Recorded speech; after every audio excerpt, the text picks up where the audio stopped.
Saya sudah membawa surat untuk Presiden, untuk disampaikan ke Presiden langsung tentang masa depan politik saya.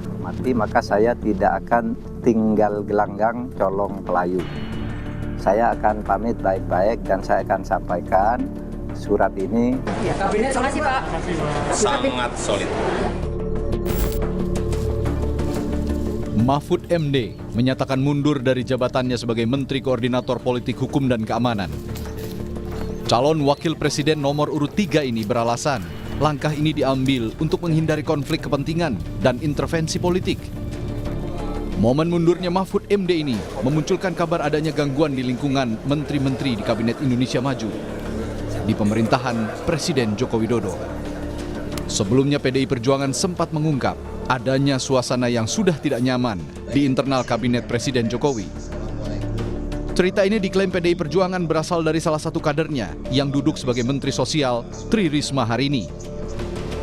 Bu Risma pun menceritakan sekarang, ya suasana di dalam rapat kabinet, bahkan ketika mau rapat itu sudah diperiksa. Ada unsur-unsur ketidaknyamanan. Kabar ketidaknyamanan di internal kabinet ini lantas ramai-ramai dibantah oleh sejumlah menteri. Menteri Investasi dan Kepala Badan Koordinasi Penanaman Modal Bahlil Lahadalia menyebut, mundurnya Mahfud MD sebagai Menko Polhukam bukanlah indikasi perpecahan kabinet Presiden Jokowi. Oh enggak, itu kan hak. Mungkin katakanlah kalau itu terjadi, Bang Mahfud itu kan senior saya, beliau kan orang baik. Mungkin beliau merasa kalau seandainya itu terjadi, tapi saya belum yakin ya.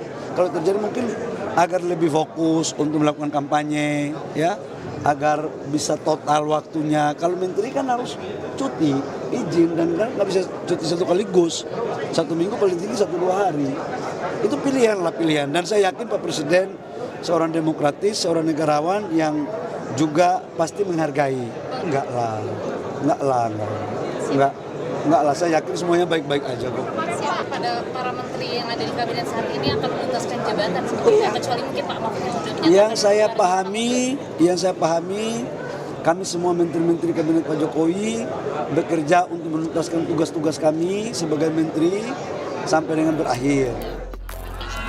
Menteri lainnya yang menepis perpecahan kabinet, yakni Menteri Pekerjaan Umum dan Perumahan Rakyat Basuki Hadimulyono, serta Menteri Kesehatan Budi Gunadi Sadikin. Menurut mereka, para menteri Jokowi kini masih solid. Saya kira menteri masih solid ya. Jadi kami masih kerja seperti saya, ini Pak Menkes ini. Pak Menkes ini juga masih tetap kerja. Oh, kita kerja Pak. Apalagi cari makannya bareng-bareng terus. Profesional aja ya. Berarti kalau ada menteri yang keluar gimana Pak? Oh, itu urusan haknya masing-masing. Presiden sangat menghargai. Tapi kalau kita kerja terus, makan terus, jalan kunjungi daerah. Masih solid? Berbicara menteri-menteri yang diberi mandat, tentu berkaitan dengan kepentingan rakyat. Jangan sampai isu soliditas kabinet yang terganggu oleh kepentingan politik sesaat malah mengorbankan kepentingan rakyat. Tim Liputan, Kompas TV. Saudara Menko Polhukam sekaligus calon wakil presiden nomor urut 3 Mahfud MD ini memastikan mundur dari kabinet Jokowi Ma'ruf. Ini memicu spekulasi tidak solidnya kondisi di internal yang ada di kabinet Presiden Jokowi. Lalu apakah dampak dari mundurnya Mahfud hingga isu ketidaknyamanan beberapa menteri di kabinet Presiden Jokowi usai Presiden Jokowi menyatakan kalau Presiden boleh berpihak dan juga berkampanye? Kita bahas sore hari ini bersama dengan Direktur Eksekutif Parameter Politik Adi Praitno. Selamat sore Mas Adi, terima kasih sudah bergabung di Rumah Pemilu. Yang Anda lihat masih solid nggak sih menteri-menteri yang ada di kabinet Jokowi? Ya, sejauh hari ini kabinet Jokowi masih solid ya. Karena mundurnya Mahfud MD ini kan sebenarnya tidak ada kaitannya dengan insoliditas kabinet. Kalau ada informasi kabinet itu nggak solid, ada suasana batin yang tidak nyaman, ada suasana batin yang tidak kondusif, ya itu sering kita dengar misalnya dari pernyataan sejumlah elit PDIP. Tapi per hari ini baru Mahfud MD yang mundur, yang saya kira itu dikaitkan dengan posisinya sebagai calon wakil presiden untuk maju di 2024. Bagi saya Mahfud MD ini kan mundur sebagai salah satu pemberian pesan kepada siapapun di negara ini kalau menjadi pejabat publik, entah presiden, entah menteri, entah itu wali kota, gubernur, dan bupati, kalau mau cawe-cawe dalam urusan politik, ya kalau tidak mengundurkan diri, ya dia harus cuti. Itu jauh menjadi sesuatu yang elegan di tengah desakan publik.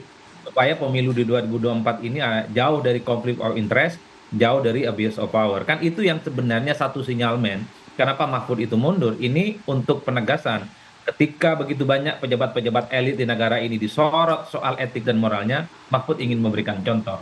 Yang kedua, tentu saja kalau saya mau jujur sebenarnya Mahfud mulai nggak happy karena posisinya tentu saja mulai tidak dianggap ya.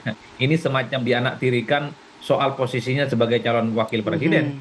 Karena apapun ya Pak Mahfud ini dalam adalah kabinet ya. Oke. Betul. Kenapa dianaktirikan apapun judulnya, Mahfud ini adalah orang yang juga orang dekatnya Pak Jokowi, sama seperti Prabowo Subianto ya, menteri yang saya kira cukup diandalkan dan dinilai punya kinerja dan integritas yang bagus. Tapi dalam portofolio politiknya Pak Jokowi ini kan sangat kelihatan lebih banyak memberikan proporsi endorsement dan dukungan politik kepada Prabowo ketimbang dengan Pak Mahfud MD. Mungkin Pak Mahfud berpikir sebagai orang Madura, ketimbang sudah tidak dianggap, ketimbang sudah dianaktirikan di kabinet ya kalian aja mundur, sehingga Pak Mahfud itu kembali ke balan yang jalan. Mendingan mundur.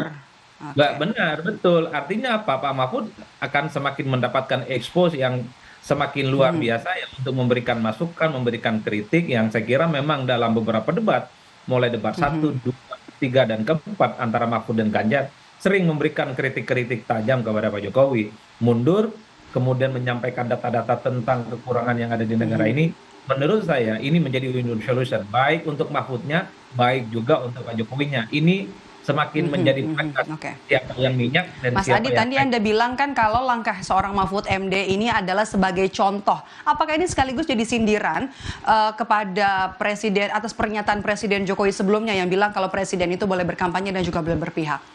Ya, banyak hal yang kemudian bisa ditafsirkan dari mundurnya Mahfud. Ada yang mengaitkan bahwa ini adalah kritik kepada Presiden, kritik juga kepada menteri-menteri yang sangat jelas memberikan dukungan politiknya ke capres tertentu. Sebut saja ke capres nomor 2. Tapi misalnya di antara mereka tidak cuti dan di antara mereka itu tidak ada yang mengundurkan diri. Kan jelas kok undang-undangnya. Dalam pasal 281 disebutkan presiden, kemudian wakil presiden, menteri, kepala daerah, kalau terlibat dalam urusan politik mau berkampanye mundur dan cuti di luar tanggungan jawab negara. Ini yang sepertinya pesannya perlu disampaikan oleh Mahfud dengan mundurnya ini, Mbak. Oleh karena itu, kalau mau jujur sebenarnya ini bisa menjadi sesuatu yang cukup serius ya, pesan politiknya kepada publik sebagai bentuk delegitimasi Mahfud terhadap presiden yang dinilai memang intensi politiknya di 2024 itu terutama terkait dengan netralitasnya ya sebenarnya lebih mendukung salah satu calon tertentu dan tidak mendukung yang lainnya. Inilah yang kemudian ramai. Kenapa tidak dari dulu?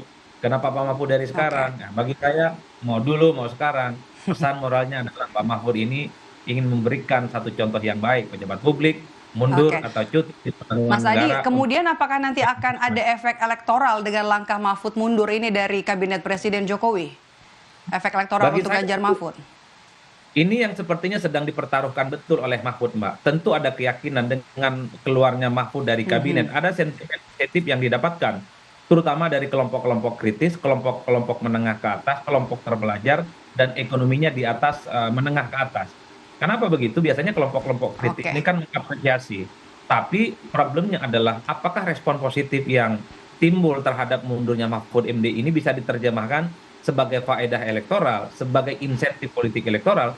Tentu sangat tergantung kerja-kerja politik Mahfud dan tim suksesnya menerjemahkan ini di bawah. Karena dulu misalnya ketika ada kasus MK dan MKMK, sentimennya negatif, tapi nggak nyerap ke bawah, sehingga dalam elektabilitas Prabowo dan Gibran tetap kuat. Oleh karena itu sentimen positif ini sebenarnya bekal bagi Mahfud untuk mendapatkan kekuatan politik, elektabilitas supaya elektabilitasnya secara perlahan naik secara signifikan. Kan itu yang sebenarnya sedang dipertaruhkan. Baik, kita tunggu nanti apa kelanjutan dari langkah mundur yang diambil oleh seorang Menko Polhukam Mahfud MD sekaligus juga Cawapres nomor urut 3. Terima kasih sudah bergabung bersama kami, Mas Adi Praitno, Direktur Eksekutif Parameter Politik. Sehat selalu, Mas Adi.